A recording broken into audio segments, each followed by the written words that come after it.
ఇచ్చిన శిల్పక పళ్ళు తేనె మామిడి పళ్ళు తీయంగా తిందామె తీరొక పళ్ళు సిలక నేరేడు పళ్ళు కబోళ్ళు ఇచ్చిన మక్క కంకులు అవి పాల కంకులు కాల్చుకొని తిందాము కందికాయలు పచ్చి పల్లికాయలు గుజారి గుజారి మామిళ్ళ కిందో నల్ల మామిళ్ళ కింద కుసుమరోళ్ళేసిన కుందన బొమ్మ అది కుందన బొమ్మ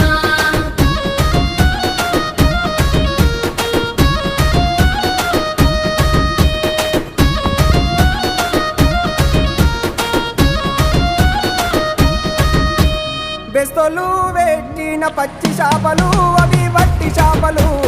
కమ్మంగా